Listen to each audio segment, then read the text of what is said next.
Баяғы заманда жер бетінде адамдар әлі мүлдем азғантай болған кездерде бір асқан дана қарт өмір сүріпті. Ол жабайы түйелерді, аттарды, сиырларды, қойларды, ешкілерді қолға үйретіпті. Сөйтіп қазақ даласында мал өсірумен шұғылданған алғашқы малшы болыпты. Оның 3 ұлы бар болатын. Кеңпейіл де көргенді ұлдар бар мәселеде әке сөзін тыңдайды екен. Әкелерінің малын асқан ынтамен бағыпты. Табын, үйір, отарларды мұқият қорғапты. Әбден қартайған соң шал ұлдарын қасына шақырып алады да былай дейді: ажалым жетті, балаларым, жақында өлемін. Еңбек пен ақыл жұмсап, тапқандарымның бәрін сендерге қалдырамын. Менің малымды 4 тең бөлікке бөліңдер. Әрқайсысын өзіне бір-бір табыннан алыңдар. Әке ісін табыспен жалғастырыңдар. Көш жүретін жақсы жолдарды таңдап алыңдар. Малды қадірлеңдер, басына бас қосып көбейтіңдер.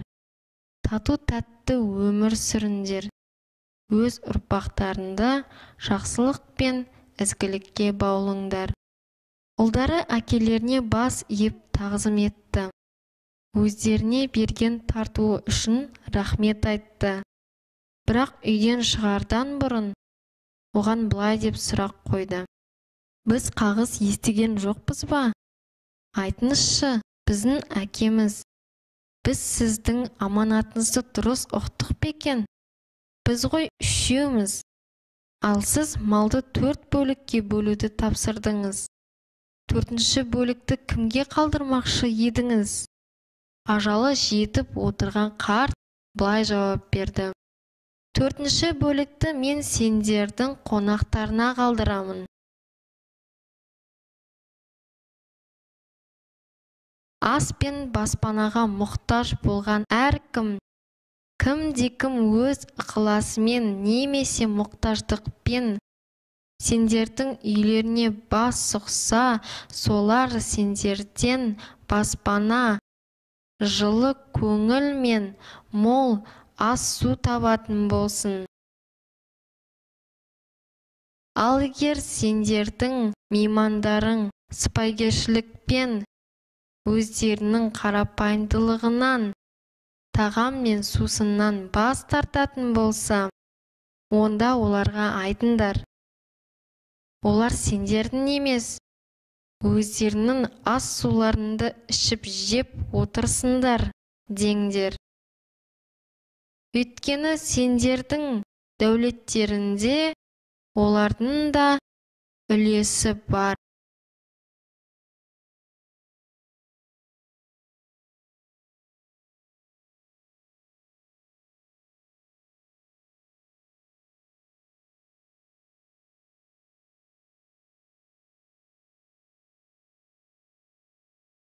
Ғасырлар өтіп жатты.